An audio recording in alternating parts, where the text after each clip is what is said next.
ជាក់ស្ដែងខ្ញុំចង់ឲ្យប្រជាជនយើងទាំងអស់គ្នាដឹងថាប្រទេសខ្មែរយើងនាបច្ចុប្បន្ននេះកំពុងតែពុះ control យើងហៅថាកូនខ្លាមួយដែលកំពុងតែចាប់ផ្ដើមលូតលាស់ធំគេហៅថាប្រទេសកំពុងអភិវឌ្ឍគឺវ័យក្មេងចឹងសេដ្ឋកិច្ចកំពុងតែរៀលដាលលូតលាស់ខ្ពស់ហើយអាកាសក៏មានច្រើនដែរហើយក្នុងរយៈពេល10ឆ្នាំចុងក្រោយនេះជាពិសេស5ឆ្នាំចុងក្រោយយើងឃើញថាយុវជនដែលរៀនចប់គេហៅសហគ្រិនវ័យក្មេងនេះគឺថាគាត់ចាប់ផ្ដើមមានបែបកំណត់ចាប់ផ្ដើមរស់ស៊ីធ្វើការខ្លួនឯងបង្កើតអាជីវកម្មខ្លួនឯងចឹងទៅហើយយើងឃើញថាចំណុចទាំងអស់នេះជាចំណុចមួយវិជ្ជមានលូតលាស់ដល់ប្រទេសជាតិបង្កើនសេដ្ឋកិច្ចការងារឲ្យប្រជាជនធ្វើហើយនាំឲ្យមានការទំនុកទុកចិត្តដល់សហគមន៍ទាំងមូលធ្វើឲ្យប្រទេសខ្មែរយើងជាប្រទេសមួយសេដ្ឋកិច្ចកំពុងលូតលាស់ដែលយើងអាចប្រកួតប្រជែងក្នុងទីផ្សារអាស៊ានយើងបានយើងឃើញថាយុវជនមួយចំនួនសហគ្រិនវ័យក្មេងចំនួនគាត់យល់សហគ្រិនមួយចំនួនក៏អត់យល់ដូច្នេះយើងត្រូវការបំបែកទិសបំរុងទិសទៅឲ្យគាត់ហើយណែនាំគាត់ឲ្យគាត់ចាប់ឲ្យបានស៊ីជម្រៅនឹងការទទួលទានទាំងអស់ហ្នឹងកុំឲ្យយើងគាត់ខកខានកុំឲ្យគាត់ខ្សែទុនប្រឈមនឹងហានិភ័យផ្សេងយើងឃើញថាបងប្អូនដែលថាគាត់រៀនចប់ហើយគាត់រៀនចំជំនាញហើយគាត់ទៅធ្វើការយកបទពិសោធន៍ហើយបានធ្វើការបទពិសោធន៍បានច្រើនឆ្នាំទៅគាត់ស៊ីជម្រៅអំពីការងារអំពីគ្រប់គ្រងទាំងអស់ទៅគាត់ទៅធ្វើការបើកអាជីវកម្មខ្លួនឯងភាគច្រើនជោគជ័យប៉ុន្តែបងប្អូនមួយចំនួនទៀតគាត់មានលុយក៏អត់បានរៀនទេហើយអត់បានធ្វើការទេប៉ុន្តែគាត់មានអារម្មណ៍ជ្រាបជ្រួលតាមគ្នាអញ្ចឹងគាត់ទៅបើកអាជីវកម្មភាគច្រើនយើងឃើញថាចង់ 90% ជាងខ្សែទុនចំណុចនេះមួយតែធ្វើឲ្យប្រទេសយើងបាក់ទឹកចិត្តហើយធ្វើឲ្យសហគ្រិនវ័យក្មេងមានការស្ផន់ច្រឡំថាការរស់ស៊ីគឺជាការបរាជ័យមួយដូច្នេះគឺមិនមែនទេការរស់ស៊ីបើយើងចេះដឹងយើងយល់យើងច្បាស់អំពីអាជីពដែលយើងចង់ធ្វើគឺមហាជោគជ័យកូនខ្មែរយើងមិនថាកូនចៅចិនកូនវៀតណាមកូនខ្មែរយើងគឺសិតតែបកាយគ្រប់គ្នាសំខាន់គឺឱកាសយើងមានអត់ហើយឱកាសហ្នឹងគឺចាប់ផ្ដើមដំបូងគឺការរៀនសូត្រកូនខ្មែរទាំងអស់ឲ្យតែយើងចាប់ផ្ដើមរៀនសូត្រចាប់ផ្ដើមដឹងឮចូលរួមក្នុងសង្គមគឺយើងមានឱកាសដូចគ្នាដូច្នេះហើយបើយើងបានរៀនបានឆ្លងកាត់គឺយើងជោគជ័យប៉ុន្តែវាអកុសលមួយកូនខ្មែរដែលថាភាគច្រើនខ្មែរសុទ្ធហ្នឹងគាត់បើយើងនិយាយទៅវាអត់គាត់ពួកគាត់អត់មានឱកាសដូចគេដោយសារឪពុកម្ដាយក្រីក្រដោយសារគាត់រស់នៅជនបទខ្វះខាតដូច្នេះហើយសូម្បីតែលុយទៅរៀនក៏អត់មានលុយទៅរៀនបន្តមហាវិទ្យាល័យផងកត្តាហ្នឹងជាគ្រឹះដែលធ្វើឲ្យកូនខ្មែរយើងមិនបានជោគជ័យមួយចំនួនដូច្នេះហើយកូនចៅចិនភាគច្រើនក៏នៅពេញហើយគាត់ម៉ែគាត់មានលុយអញ្ចឹងទៅគាត់មានផ្ដាំកំណត់ហើយការរស់ស៊ីនៅប្រទេសគាត់ធ្វើឲ្យគាត់ស៊ាំស៊ាំនឹងប្រចាំថ្ងៃការរស់ស៊ីរបស់គាត់ដូច្នេះហើយភាពជោគជ័យរបស់គាត់គឺមានខ្លាំងដោយសារអញ្ចឹងតែបើនិយាយថាចំណេះដឹងជ្រាបវៃឆ្លាត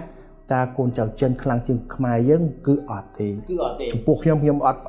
ឯកភាពបាទមិនមែនជាចិនបាទតែមែនតែនេះគឺការអប់រំហើយនិងការតម្រង់ទិសរបស់អដែងសង្គមក៏ដូចជាក្រុមហ៊ុនបាទហើយនៅអាកាសនិយមបើកចំហឲ្យស្មើគ្នាឬអត់បច្ចុប្បន្នសង្គមយើងគឺមិនបានស្មើគ្នានៅចំណុចហ្នឹងមួយកូនខ្មែរសុទ្ធភាគច្រើនគ្នាភាគច្រើនមកពីក្រុមគ្រួសារក្រីក្រដូច្នេះហើយយើងត្រូវបំបែវប្បធម៌ហ្នឹងហើយអាកាសហ្នឹងហើយនឹងភាពយុត្តិធម៌ហ្នឹងឲ្យស្មើគ្នាបើយើងផ្ដល់ឱកាសស្មើគ្នាជំរុញកូនខ្មែររៀនហើយជំរុញកូនខ្មែរឲ្យយល់ដឹងធ្វើការឆ្លងកាត់ខ្ញុំគិតថាខ្មែរយើងខ្លាំងហើយយើងដឹងហើយជំនាន់អង្គរជំនាន់ពីដើមមកយើង build empire មួយធំហើយយើងសាងសង់គេហៅកំផែងមួយធំមែនតើហើយចុះហើយអ្វីជំនាន់នឹងខ្មែរធ្វើការមិនមែនចិនមកធ្វើណាកូនខ្មែរធ្វើដូច្នេះហើយខ្ញុំគិតថាដោយសារបដិបត្តិសម័យឥឡូវនេះចិនក៏មានឱកាសជាងដោយសារគាត់រស់នៅទីក្រុងដោយសារពុកឯគាត់មានដោយសារការវប្បធម៌ជំរុញហ្នឹងវាទៅវិញទៅមកវាទៅជាទម្លាប់មួយក៏ប៉ុន្តែបើយើងឲ្យកូនខ្មែរយើងកូនចិនមានឱកាសទៅរៀនដូចគ្នាហើយទៅធ្វើការដូចគ្នាចេញមកខ្ញុំឃើញតែកូនខ្មែរយើងគឺខ្លាំងជាងកូនខ្មែរបាទអានេះអាស្រ័យដោយសារការអប់រំការអប់រំការតម្រង់ទិសនិងឱកាសនិយមរបស់ពួកគាត់បាទក៏ប៉ុន្តែឥឡូវខ្ញុំនិយាយពីថាតើកូនខ្មែរទាំងខ្មែរចិនទាំងខ្មែរសុទ្ធដូចខ្ញុំនេះមានឱកាសស្មើគ្នាហើយនេះបាទបច្ចុប្បន្ននេះខ្ញុំឃើញថាអត់ទាន់មានឱកាសស្មើគ្នាយេត្រង់បាទដោយសារយើងឃើញថាចង់ឲ្យស្មើគ្នាតើយើងប្រែប្រួលសង្គមប្រែប្រួលបរិបទប្រែប្រួលគេហៅថាអាកាសនិយមនឹងព្រោះយើងឃើញកូនខ្មែរភាគច្រើនគាត់អត់មាន ជីវភាពរស់ស៊ីរស់នៅអត់មានដីធ្លីអត់មានលុយកាក់ហើយអត់មានអាកាសទៅរៀនហើយភាគច្រើនដោយសារចាប់ផ្ដើមមកពីខ្មែរក្រហមមកលំចេញទៅយើងមកយើងឃើញកូនខ្មែរភាគច្រើនគាត់នៅជនបទហើយក៏អត់មានគេហៅហេដ្ឋារចនាសម្ព័ន្ធអត់មានអាកាសក្នុងការធ្វើស្រែចម្ការតាមទំនើបនិយមទាំងអស់ហ្នឹងដល់ពេលយើងគិតទៅយូរទៅវាជាជាប់នៅកលៈក្រីក្រជាប់នៅកម្លឹះមិនអភិវឌ្ឍជាប់នៅកលឹះមិនមានគេហៅថាលទ្ធភាពនៅទៅរៀនទៅយល់ដឹងចូលក្រុងដូច្នេះវាទៅជាយូរទៅវាទៅជាទម្លាប់វែងហ្នឹងអញ្ចឹងបើយើងប្រែប្រួលដែលថាកូនខ្មែរទាំងអស់មិនថានៅជនបទនៅទីក្រុងមិនថាកូនចៅចិនកូនចៅខ្មែរត្រូវតែទៅរៀនទៅរៀនឲ្យយ៉ាងហោចណាស់ចប់បាក់ឌុបហើយបើអាចទេតម្រូវការចប់បញ្ញាបត្រពេលហ្នឹងយើងយកពួកគាត់មកធ្វើការប្រកួតប្រជែងគ្នាគឺពេលហ្នឹងកូនខ្មែរយើងស្មើគ្នានឹងជោគជ័យបាទក៏ប៉ុន្តែត្រូវមានកម្លាំងជំរុញការតម្រង់ទិសពីរដ្ឋាភិបាលពីស្ថាប័នអប់រំអីផងដែរមកទៀតត្រូវតែចាប់ផ្ដើមពីដំបូងពីរដ្ឋាភិបាលពីក្រសួងអប់រំពីលោកឪពុកអ្នកម្ដាយនិងសង្គមជុំវិញទៅការគ្រប់គ្រងហើយនឹងការជំរុញការលើកទឹកចិត្តហើយកូនខ្មែរយើងត្រូវតែបដូរផ្នត់គំនិតទី1ថាកូនចៅចិនឆ្លាតជាងកូនខ្មែរល្ងងត្រូវតែដូរហើយត្រូវតែដូរផ្នត់គំនិតថាពេលយកធ្វើការកូនចិនឲ្យថ្លៃជាងហើយឲ្យឱកាសធ្វើធំកូនខ្មែរមិនសូវឲ្យឱកាសប្រាក់ខែតិចត្រូវតែដូរបាទចឹងថាណាក៏អាចចេះរស់ស៊ីបានដែរទោះជាឧទាហរណ៍ដូចខ្ញុំកើតមកខ្ញុំអត់មាន business talent ទេខ្ញុំកូនអ្នកស្រែអីចឹងប៉ុន្តែស្រាប់បើសិនតែយើងចង់ធ្វើជាអ្នកជំនួយវិញដូចគេឯងដែរតែមនុស្សយុវជនដែលកើតមកអត់មានទេពកោសល្យឪពុកម្ដាយមិនដែលរស់ស៊ីអីមិនដែលនិយាយអំពីខាតចំណេញមានឬក្រអីតែអាច convert ខ្លួនឯងទៅជាអ្នកជំនួយបានឬអត់បានព្រោះអ្វីចេញហេតុអ្វីបើគាត់ឈ្នះនឹងការរស់ស៊ីភាគច្រើនពួកគាត់នៅទីក្រុងឬក៏គាត់រស់ស៊ីនៅក្រុមគ្រួសារគាត់តាំងពីទូចមកក៏រស់នៅមួយម៉ែឪគាត់លក់ដូរទិញតំណែងចរចាគិតលុយអញ្ចឹងគាត់ស៊ាំតែកូនខ្មែរយើងដែលគ្នាអត់មានឱកាសនោះគាត់នៅស្រុកស្រែហើយម៉ែឪគាត់ធ្វើការដល់អញ្ចឹងគាត់និយាយអំពីថានៅស្រុកស្រែទីហោគាត់ទៅរៀនធ្វើបានប៉ុន្មានតៅចូលសើហើយនៅគ្វាគោដល់ណាដល់ពេលគាត់មកនៅក្រុងគាត់សួរតានាំឡានចូលប៉ុន្មានគ្រឿងបាទហើយសេដ្ឋកិច្ចឡើងប៉ុណ្ណាហើយទីផ្សារមិនដីមិនដល់អញ្ចឹងការរស់នៅផ្នត់កំណត់ការគិតហ្នឹងវាខុសគ្នាបាត់ទៅហើយដូច្នេះហើយយើងត្រូវផ្ដល់ឱកាសថាឲ្យស្មើគ្នាជំរុញឲ្យគាត់ទៅរៀនបរិញ្ញាគឺឲ្យតឹងតែងហើយបញ្យល់ពីសេដ្ឋកិច្ចបញ្យល់ពីការរស់ស៊ីបញ្យល់ពីការរស់នៅហើយផ្ដល់ឱកាសដូចគ្នាប៉ុន្តែយើងគិតថានៅស្រុកខ្មែរពីច្រើនការរៀនមិនបានពេញលក្ខណៈទេដោយសារពេលវេលាតិចហើយដោយសារការបង្រៀនហ្នឹងគឺវាមានខ្សោយនៅចំណេះដឹងចំនួនហើយជាពិសេសខាង business យើងអត់បានបង្រៀនក្មេងទេខាង economic យើងអត់បានបង្រៀនគាត់ទេខាងសេដ្ឋកិច្ចហើយខាងគេហៅថា micro economic ហើយ macro សូម្បីតែ micro កូនខ្មែរយើងចំនួនក៏អត់ទាន់យកពីសេដ្ឋកិច្ចតូចនៅក្នុងស្រុកហើយដូច្នេះហើយនិយាយពីសេដ្ឋកិច្ចធំក្នុងតំបន់នេះក៏អត់ស៊ីជម្រៅទេកន្លែងនេះហើយត្រូវយើងចាញ់ប្រៀបគេមិនត្រឹមតែកូនចិនកូនខ្មែរទេគឺយើងខ្មែរទាំងមូលយើងចាញ់ប្រៀបគេកន្លែងហ្នឹងយើងអត់ដឹងពី rule and regulation យើងអត់ដឹងពី trade នាំចេញនាំចូលច្បាប់ទម្លាប់តាក់យើងអត់ទាន់ដឹងហើយភាគច្រើនយើងអត់ដឹងដូច្នេះហើយយើងការរស់ស៊ីយើងនៅក្នុងប្រទេសដល់ពេលយើងទៅប្រឡូកជាមួយតំបន់យើងអត់យល់បាទម្យ៉ាងទៀត business concept របស់យើងតែមានច្រើនទេយុវជនបច្ចុប្បន្នដែលរៀននៅមហាវិទ្យាល័យបានត្រឹម master degree អីហ្នឹងគាត់មានគំនិតច្នៃប្រឌិតធ្វើជំនួញឲ្យទៅខ្លួនឯងទេវាព្រោះថាដោយនៅសង្ខបុរីឧបមាថារៀនចប់គ្នាគេ 3-4 នាក់គុំគ្នាបង្កើត business idea មួយទៅ save proposal ដាក់ទៅធនាគារឬក៏ដាក់ទៅ investor ណាមួយទៅសល់លុយច្រើនគេអាចបង្កើតនៅមុខរបរជំនួញ employ ខ្លួនឯងបានហើយ employ អ្នកជិតខាងអី 4-5 នាក់ទៀតប៉ុន្តែយើងដល់កម្រិតនឹងហើយឬមួយក៏យើងស្ថិតនៅក្នុងយើងកំពុងតែចាប់ផ្ដើមប៉ុន្តែមិនទាន់មានអ្នកគ្រប់គ្រងធនាគារមិនទាន់មើលឃើញបាទហើយអ្នករស់ស៊ីធំមិនទាន់ឲ្យតម្លៃហើយអ្នកបញ្ញវន្តមិនទាន់គិតដល់ដោយសារទី1ការរៀនសូត្រនៅបញ្ញាបត្រអត់មានការស្រាវជ្រាវអត់មានការ training practical យ៉ាងអនុវត្តពិតហើយចូល master គឺសាស្ត្រាចារ្យគឺកម្រិតនៅខ្សោយដូច្នេះការជំរុញឲ្យស្រាវជ្រាវ ឲ្យសិក្សាឲ្យទៅសេឲ្យរៀបចំផែនការវានឹងកង្វះខាតហើយបើរៀបចំបានហើយយើងអត់ទាន់មានគេហៅថាស្នេហានិយមនឹងការគ្រប់គ្រងក្មេងឲ្យបង្កើតអ្វីមួយនៅក្នុងស្រុកហើយដើម្បីឲ្យគាត់បង្កើតអាជីវកម្មទៅលើហ្នឹងដោយសារយើងអត់ទាន់មានទំនុកទុកចិត្តលើគាត់ហើយដោយសារយើងគិតថាគាត់ធ្វើកើតហើយច្រើនអ្នកមាននៅស្រុកខ្មែរច្រើនណាស់ប៉ុន្តែអ្នកមានលុយច្រើនមែនតើបើយើងគិតទៅប៉ុន្តែប្រហែលអ្នកដែលគាត់ហ៊ានបរិច្ចាគថវិកាគាត់ផ្ដល់ឱកាសនេះឲ្យគាត់មកក្រុមនេះបង្រីក business plan ហ្នឹងធ្វើកិច្ចការហ្នឹងហើយចង់មើលថាមានផ្លែផ្កាអត់កម្រណាស់តិចណាស់ដូច្នេះហើយយើងត្រូវទាំងអស់គ្នាទៅបង្កើត fund បង្កើតមូលនិធិបង្កើតក្រុមដើម្បីផ្ដោតវិទ្យាទិញទៅលើក្មេងទៅលើយុវជនដែលបញ្ញវន្តទាំងអស់ហ្នឹងប៉ុន្តែសំខាន់បំផុតនេះយើងផ្ដល់ឱកាសគាត់សហការនេះសិនឥឡូវសូម្បីតែក្រុមហ៊ុននិងសាកលវិទ្យាល័យវាឆ្ងាយពីគ្នាបាទស្រុកគេគឺថាសាលានិងក្រុមហ៊ុនគេសហការគ្នាបាទគ្នាដូច្នេះហើយក្មេងគេមានឱកាសដាក់ទៅគេយកទៅ train តាមជំនាញរបស់គេយើងអត់ទេយើងខ្លាចខាតយើងខ្លាចបាត់ចំណេះដឹងយើងខ្លាចវាផលប្រយោជន៍អត់បានណាដូច្នេះយើងអត់សូវយកចិត្តទុកដាក់ដល់សង្គមដល់យុវជនដល់បញ្ញវន្តនេះដូច្នេះដាច់តែឡែកពីគ្នាអាហ្នឹងខាតទាំងក្រុមហ៊ុនខាតទាំងសាកលវិទ្យាល័យខាតទាំងប្រទេសជាតិខាតទាំងសេដ្ឋកិច្ចក្នុងប្រទេសជាតិដូច្នេះ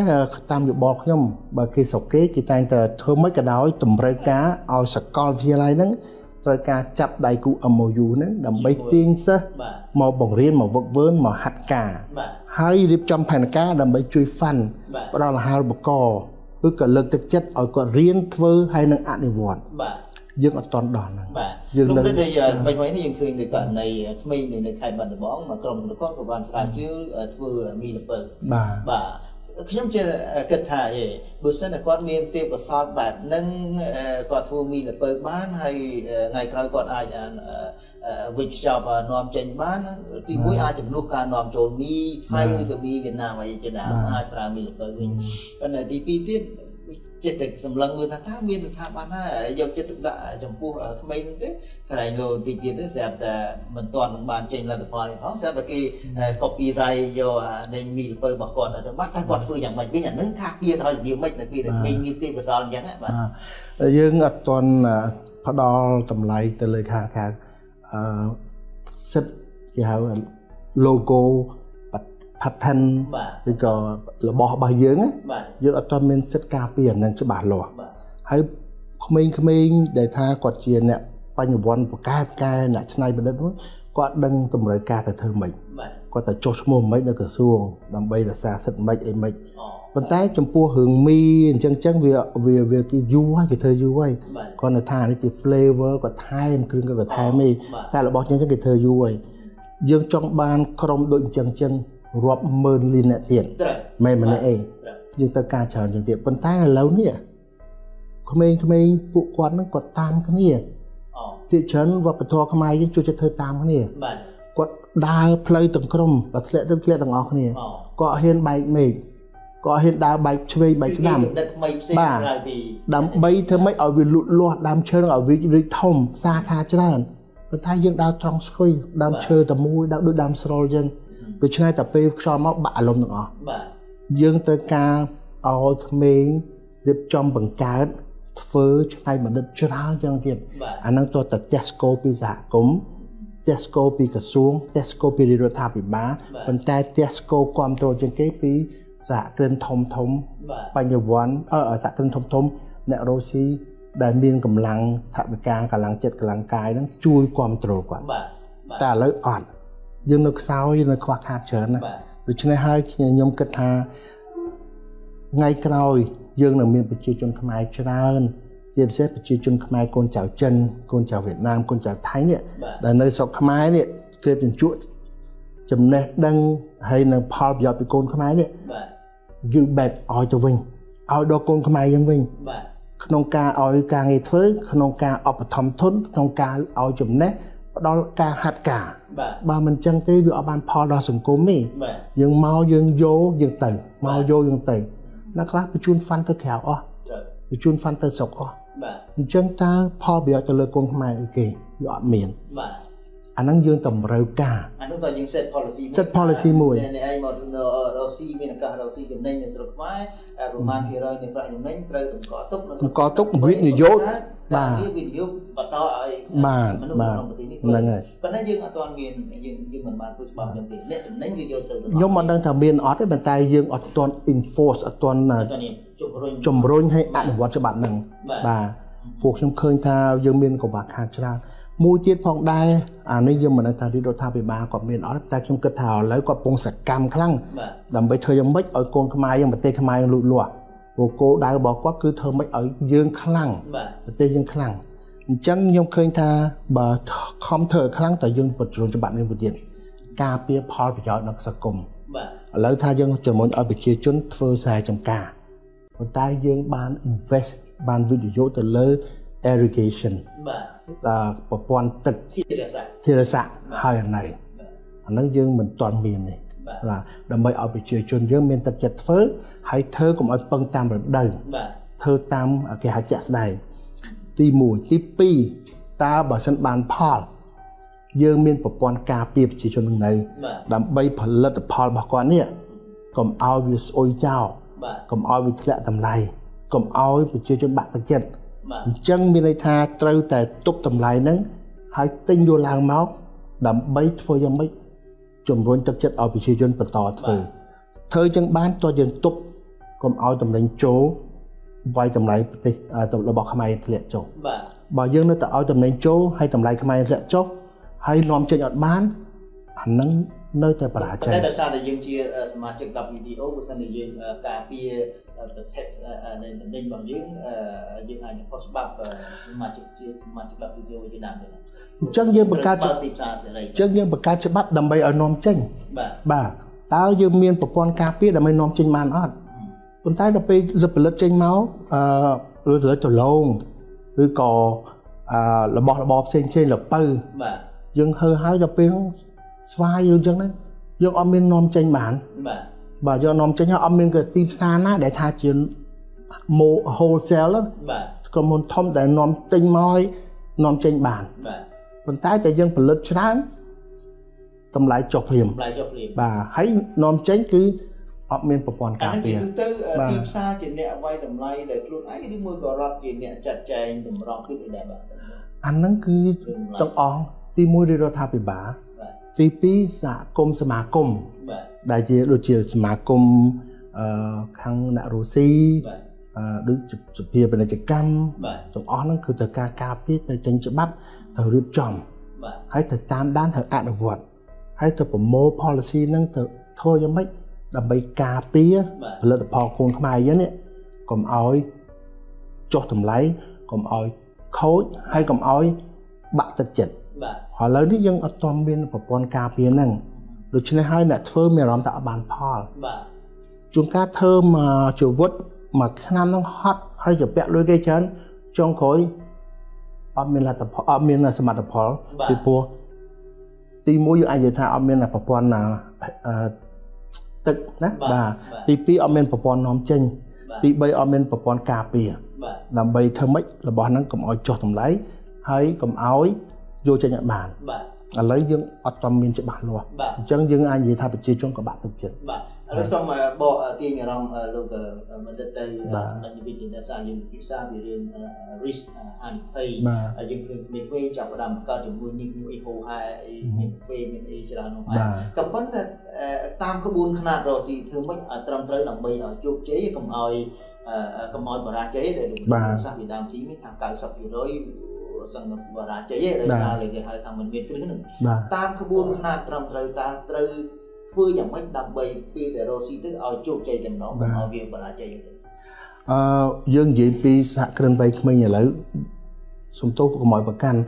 ដូចមេជីវិតប្រុសអញ្ចឹងរាប់ពាន់លានអ្នកបាទស្រុកខ្មែររាប់លានអ្នកប៉ុន្តែ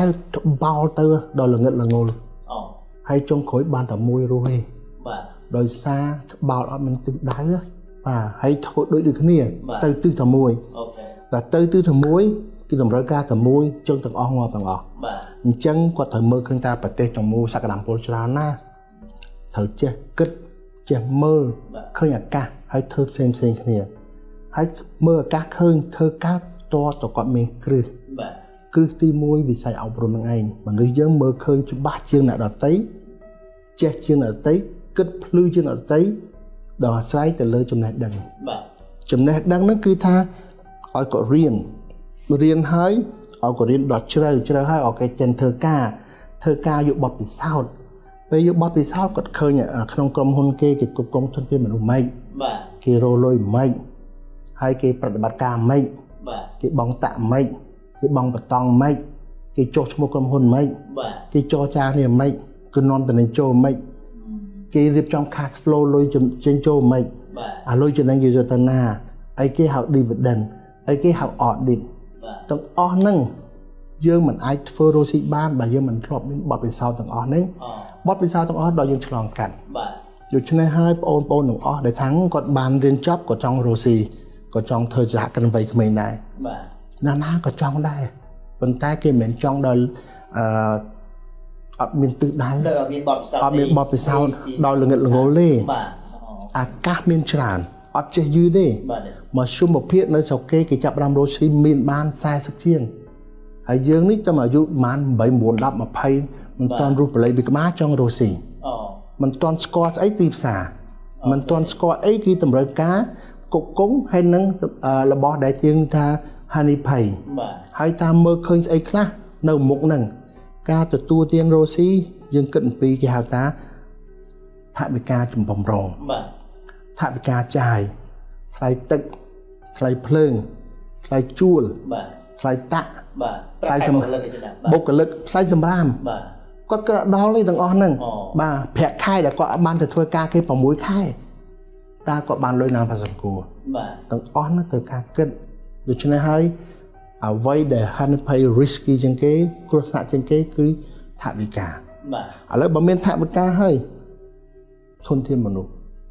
អារម្មណ៍ដោយសារធនធានមនុស្សក៏អត់ចេះមើលមនុស្សក៏អត់ចេះរើមនុស្ស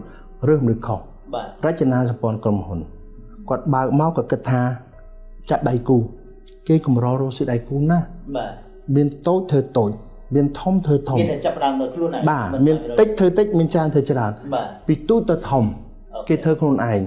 ហើយយកចិត្តទុកដាក់ផ្ចង់ផ្ដោតទៅលើនឹង បាទ ប៉ុន្តែយើងឃើញថាគាត់ចូលហ៊ុនគ្នា បាទ គេចូលហ៊ុនពេលក្រុមហ៊ុននោះធំរាប់រយលាន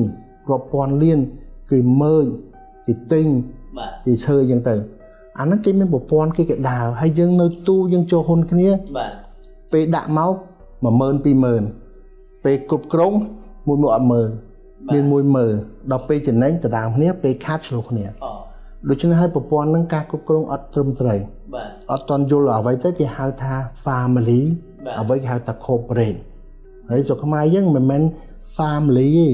corporate family ទៀត corporate family មានន័យថានេះមួយគ្រួសារចូលហ៊ុននេះមួយគ្រួសារ បាទ ចូលហ៊ុនមួយគ្រួសារ 4-5 គ្រួសារទៅដើមហែកគ្នាស៊ី បាទ ដូច្នេះហើយវាជាបញ្ហាធំ បាទ អញ្ចឹងដើម្បីឲ្យគាត់ចាប់ផ្ដើមរស់ស៊ីជោគជ័យទៅរៀនយកចំណេះដឹង បាទ ហើយធ្វើការយកបទពិសោធន៍ធ្វើការយកបទពិសោធន៍អត់ខាតទេយើងរៀនពីតកែយើងរៀនពីលើដល់ក្រោមពីការគ្រប់គ្រងបានយើងទៅមុខប៉ុន្តែភាគច្រើនគាត់ធ្វើតាមគេដើម្បីជោគជ័យគេថារស់ស៊ីទី1រស់ស៊ីអ្វីដែលយើងមានចំណងចំណូលចិត្តខ្ពស់ ដែលយើងចង់ខ្លាំង ចង់ខ្លាំង បាទ ទី2រស់ស៊ីអ្វីដែលយើងចេះយើងបានរៀនពីវា បាទ ទី3រស់ស៊ីអ្វីដែលយើងមានបទពិសោធន៍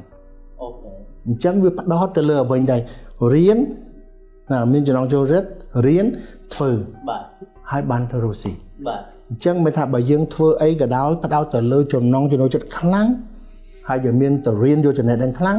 យើងទៅធ្វើការយកបទពិសោធន៍ខ្លាំងយើងទៅធ្វើរស់ស៊ីនឹងកម្រប្រាជ័យ បាទ ដូច្នេះហើយបានគេថានៅស្រុកណាប្រទេសដើម្បីជឿនលឿនតើតែជំរុញទៅលើការសិក្សាហ្នឹង បាទ ហើយការសិក្សាហ្នឹងហងៃស្រុកខ្មែរយើងមានប៉ុន្តែវាអត់ទាន់ស៊ីជម្រៅដល់ហ្នឹង បាទ ចំណុចទី2ដែលគេថាបើសិនជោគជ័យសុខភាពយើងអត់ទេសុខភាពខ្សោយជំងឺច្រើន បាទ អត់អនាម័យអត់យល់ដឹងដោយសារយើងអត់ទាន់ផ្ដោតទៅលើប្រព័ន្ធសុខាភិបាល បាទ ដូច្នេះហើយបើសិនតែធ្វើ បុគ្គលណាម្នាក់ឈឺទាំងបេះដូងទឹកនោមផ្អែមឡើងឈាមបាទ stroke ពិការខ្សែទុនបាទអញ្ចឹងអាលុយហ្នឹងវាលុយបកទៅវិញអស់លេងបាទអញ្ចឹងយើងត្រូវបញ្យល់សង្គមបាទកាត់បន្ថយផឹកស៊ីកាត់បន្ថយបាលេងគ្រឿងញៀនទៅហាត់ប្រាណទៅពិនិត្យសុខភាពទៅមើលបេះដូងទៅមើលសរសៃឈាមដើម្បីយើងសុខភាពល្អយើងមានកម្លាំងទៅរកស៊ីអញ្ចឹងនេះវា relevant របស់វាពាក់ព័ន្ធយើងមិនអាចគេហៅ single out ទេយើងមិនអាចទាញមួយយកមកឧទាហរណ៍សង្គមវាវិលវល់ពាក់ព័ន្ធជុំវិញគ្នាទៅវិញទៅមកដូច្នេះហើយយើងបង្រៀនគាត់គេហៅថាអប់រំកាយអប់រំចិត្តអប់រំសុខភាពអប់រំអនាគតតទៅពីលុយកាក់ហ្នឹងបានយើងទៅរួចអញ្ចឹងច្រើនមែនទេនឹងរំតែយើងអាចនឹងចាប់ផ្ដើមមុខរបរអីដែលប្រកបជាមួយតើឆ្លងកាត់ដំណាក់ត្រាដូច្នេះហើយគេថាកុំតក់កុហលពេលយើងចង់រកស៊ីអាកាសមានច្រើនណាបាទប៉ុន្តែមុនទៅយើងយកពិសោធន៍សិនបាទយើងយកចំណេះដឹងសិនយកជំនាញយើងសិនបានយើងទៅរកស៊ីទៅជោគជ័យបាទដូច្នេះហើយយើងកុំអត់តន់កុហលចាំគេថាសហគ្រិនវ័យក្មេងមិនមែន8 9 10 20 22 23 24 25ទេគឺ30ជាងបានគេទៅមុខប៉ុន្តែឥឡូវខ្ញុំឃើញពុកបញ្ជូលយ៉ាងច្រើនលោកមនិតឃើញមានសមាគមអីមានក្លឹបមានអីដើម្បីជំរុញឲ្យមានលើកទឹកចិត្តអីចឹងតើនេះជាសញ្ញាវិជ្ជមានឬមួយក៏អវិជ្ជមានវិញនៅបងមនិត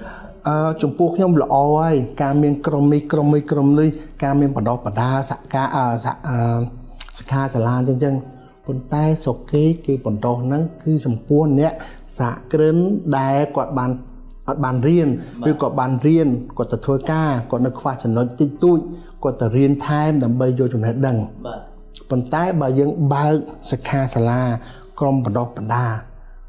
សម្រាប់វ័យក្មេងទំនរៀននៅមហាវិទ្យាល័យបាទហើយយើងទាញគាត់មកពុះកញ្ជ្រោ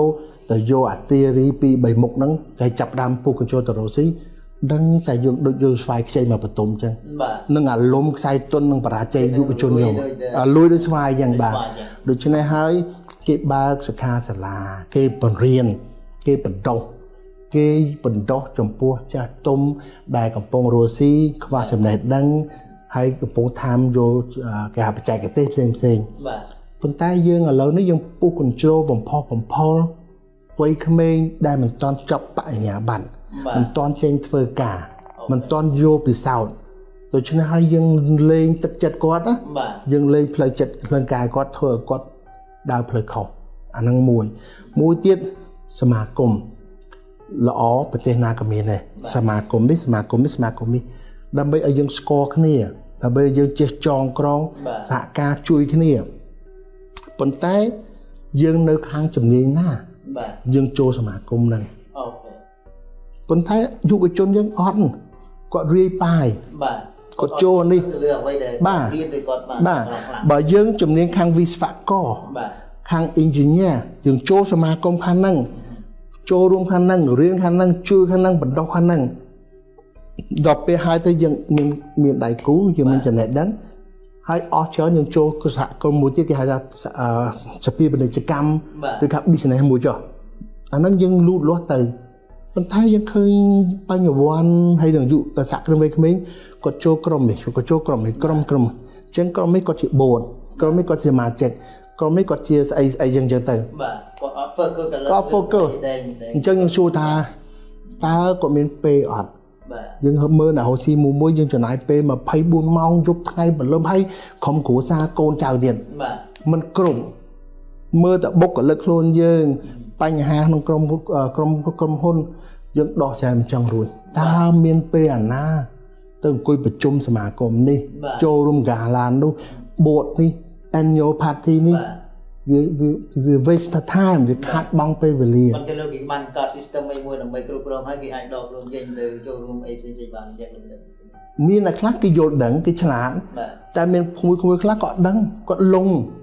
បាទវាទៅជាដូចខលតាបាទខលគឺថាក្រុមស្មោះស្ម័គ្រគេហៅពាក់លាជីវិតទៅហ្មងឥឡូវចង់ចូលជាខលអញ្ចឹងដល់ពេលអញ្ចឹងខលហ្នឹងគេហៅក្រុមសមាជិកងាប់រស់បាទដែលអត់ខ្វល់ទេបាទអញ្ចឹងឥឡូវនេះយើងមានក្រុមនឹងច្រើនតែឥឡូវយើងអាចយល់ថាក្មេងៗគាត់ចេះដឹងច្រើនគាត់រៀនបានច្រើនគាត់យល់ច្រើនគាត់ចាប់ផ្ដើមកាត់បន្ថយគាត់ចាប់ផ្ដើម focus យកចិត្តទុកដាក់ ការរស់ស៊ីរបស់គាត់ក្រុមគ្រួសារគាត់សំខាន់បំផុតនៅស្រុកខ្មែរយើងគាត់មានបញ្ហាមួយបញ្ហាក្រុមគ្រួសារបាទគាត់រស់ស៊ីបែកកំណត់មានស្រីញីស៊ីផឹកបាទបរាជ័យរូបមន្តបរាជ័យបាទគាត់អត់មានថាចាប់រ៉ាំរស់ស៊ីប្រយប្រពន្ធចាក់ដៃគ្នាហើយឆ្លាញ់គ្នាយកចិត្តទុកដាក់មើលកូនចៅដោយអារម្មណ៍ 100% ទាំងប្រយប្រពន្ធរស់ស៊ីបាទអានឹងកម្របរាជ័យឲ្យលូតលាស់ហ่าបាទប៉ុន្តែនៅស្រុកខ្មែរយើងមានវប្បធម៌មួយឲ្យចាប់រ៉ាំមានគឺមានស្រីបាទចាប់រ៉ាំមានបពុស៊ីផិតបាទចាប់រ៉ាំមានក្រុមដើរលេងបាទអានេះហើយយើងមិនមែនថាទាំងអស់ទេហើយយើងមិនមែនថាសង្គមយើងអាក្រក់ទេបាទប៉ុន្តែបើយើងដូរបានដូរបាទវាខូចចំណាប់ធ្នាប់វាអត់មានអវិជ្ជមានបាទវានាំផ្លូវខូចបាទដូច្នេះហើយជួនកាលយើងខំកសាងទាំងប្តីប្រពន្ធបាទចុងក្រោយបរាជ័យបាក់បែកបាទខំកសាងបរាជ័យបាក់បែកដូច្នេះហើយវាអត់មានអីផលចំណេញឆ្លៀតក្នុងឱកាសនេះយកដកបតវិសាលពីលោកបណ្ឌិតវិញតើលោកបណ្ឌិតរៀបចំហ្វុំទម្រង់នៃរបៀបជំនួយរបស់លោកបណ្ឌិតយ៉ាងម៉េចបានជាចាប់ឬថាចាប់ផ្ដើមពី5នាក់រហូតដល់រាប់ម៉ឺននាក់ហើយមានសាខាជំនួយយ៉ាងច្រើនបាទអាចធ្វើជា role model ជាគំរូមួយដល់យុវជនដែលកំពុងតែតាមដានកិច្ចសភានេះផងដែរខ្ញុំមិនហ៊ានថាខ្ញុំជោគជ័យទេគ្រាន់តែថាអ្វីខ្ញុំធ្វើវានាំខ្ញុំទៅមុខមកជាហ៊ានទៅជាហ៊ានហើយដូចខ្ញុំនិយាយចឹងមកជាហ៊ានទៅជាហ៊ាន step by step ខ្ញុំអត់ពុះ control ខ្ញុំអត់មើលខាងនោះមកចាប់ខាងនេះស្លន់ស្លាវខាងនេះខ្វាកខាងនោះទេនេះជាចំណុចការគិតរបស់ក្មេងចំនួនឡៃបើយើងនៅតែគិតអញ្ចឹងនៅតែបរាជ័យយើងមើលអានោះយើងចង់បាននេះយើងឃ្លាននេះយើងមកចូលរួមនេះហើយយើងទៅបង្កើតអានោះគេហៅថាអត់មានផ្ចង់អត់មានការគិត focus ទៅលើអ្វីមួយមនុស្សយើងមិនអាចចេះទាំងអស់មិនអាចយកបានទាំងអស់មិនអាចធ្វើទាំងអស់ទុកឲ្យគេធ្វើទុកឲ្យគេយល់ចោះហើយគុំចង្អៀតចង្អល់គុំចំណែនគុំវាយប្រហារហើយគុំកាប់ចាក់គ្នាគេហៅរ៉ូស៊ីតាមទន្លេពណ៌ខៀវកុំឲ្យរ៉ូស៊ីតាមទន្លេពណ៌ក្រហម Red Ocean បាទនឹងយ៉ាងម៉េចទន្លេពណ៌ខៀវពណ៌ក្រហមនោះខុសទន្លេពណ៌ខៀវមានន័យថាយើងរ៉ូស៊ីតែត្រជាក់ត្រជុំមិនបែកប្រកួតប្រជែងអាក៏ហត់ឈាមនេះទេណែធ្វើបាសណែឯងទៅហូរសេចក្តីសុខទៅខ្ញុំធ្វើបាសខ្ញុំហូរសេចក្តីសុខទៅខ្ញុំការពារក្រុមហ៊ុនខ្ញុំដើរទៅមុខបាច់យកពេលវេលាទៅបំផ្លាញគេហូរពេលវេលាទៅបដួលគេហូរពេលវេលាទៅលាក់តម្លៃដើម្បីគេលក់ទៅបរាជ័យអានឹងគឺផ្នត់កំណត់អាក្រក់រស់ស៊ីបំផ្លាញគ្នាទៅវិញទៅមកចុងក្រោយគឺអត់មានណាចំណេញទេអានឹងគេហៅថារស់ស៊ីតាមសម្បត្តិក្រហមដូច្នេះហើយគេថារស់ស៊ីគេហៅថា monopoly without monopolizing រស់ស៊ីដាច់មុខដោយមិនមានការប្រកួតប្រជែងបាទរស់ស៊ីដាច់មុខដោយគ្មានការប្រកួតប្រជែងហើយរស់ស៊ីមុខរបរណាដែលគេថាស៊ីឥតចេះតលន់ហើយមិនជាអស់មួយបាទហើយច្រើនណាស់នៅស្រុកខ្មែរអាកាសច្រើនណាស់របស់ដែលយើងរស់ស៊ីមិនចេះតលន់ហើយមិនចេះអស់មួយបាទយើងចាប់អាហ្នឹងទៅយើងកុំធ្វើតាមគេអញ្ចឹងមានមិនអាហ្នឹងរបស់ហ្នឹងវាស៊ីមិនបានចេះអស់មួយបាទសុំយល់នេះឥឡូវឧទាហរណ៍អ្នកណាគេដែលស្អប់សាលារៀនចប់កូនមកទៀតរៀនចប់មកទៀតអត់ចេះអស់មួយទេបាទហើយអត់ចេះតលន់ទេអប់រំអ្នកណាគេស្អប់ធនាគារអ្នកឯងមានប៉ុណ្ណាក៏នៅតែការធនាគារបាទណាអ្នកឯងមានប៉ុណ្ណាទៅការខ្ចីអូខេហើយអត់ចេះអស់មួយទេមករហូតហើយអត់ចេះធុញទេអត់ចេះតលន់ទេបាទអាហ្នឹងគេហៅថារស់ស៊ីមិនចេះអស់មួយស៊ីមិនចេះតលន់បាទនៅក្នុងបរិបទបច្ចុប្បន្ននេះយើងនិយាយពីបច្ចេកវិទ្យាទំនើបរហូតដល់កម្រិតគេហៅថា AI artificial intelligence ជាដើមតើគំនិតយុវជនក្មេងៗយើងបច្ចុប្បន្ននេះគាត់ដើរទាន់របត់បរិបទពិភពលោកឬបរិបទតំបន់ឬមួយក៏ភាពជឿនលឿននៃបច្ចេកវិទ្យាទេហើយមុខរបរដែលកំពុងគាត់គិតរកឆ្នៃបច្ចុប្បន្ននេះវាសមស្របជាមួយនឹងtechnology ដែលកំពុងតែកើតមាននៅទូទាំងពិភពលោកដែរអត់បាទយុវជននិយាយកូនខ្មែរយើងនៅប្រទេសខ្មែរយើងជាពិសេសនៅទីក្រុងយើងចង់តែលើសហើយ លើតំបន់អាស៊ាននេះយើងមាន 4G 5G ហើយយើងមានអា technology យើងចេះគ្រប់មុខយើងច្នៃបណ្ឌិត app យើងធ្វើច្រើនណាប៉ុន្តែវានៅតែក្នុង enclave ក្នុងតំបន់តែទីក្រុងបើយើងនិយាយប្រជាជននៅជនបទ 70% អូខេហៅទូរស័ព្ទប្រើអត់មានផងហៅកុំព្យូទ័រមកវាយរៀនវាយអត់មានផងហៅ Wi-Fi អត់មានដល់ផងហៅភ្លើងអត់មានមកដល់ផងដូច្នេះហើយវាអត់ distribute ណាវាអត់ចែកទៅដល់ប្រទេសបាទក្នុងប្រទេសណាដោយប្រទេសណាបើមានតែមួយក្រុមគេហៅថានេតុនបើមានស្មើគ្នាអាហ្នឹងបានប្រទេសលូតលាស់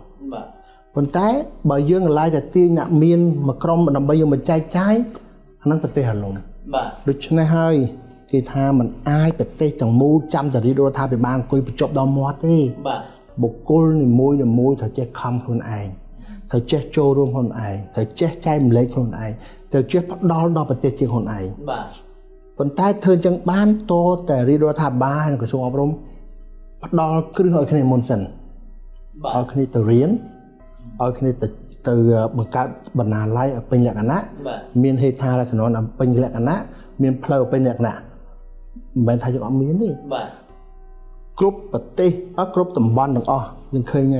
ក្រសួងរាជរដ្ឋាភិបាលកំពុងតែសង់ផ្លូវស្ពានទីក្រុងសាលាប៉ុន្តែ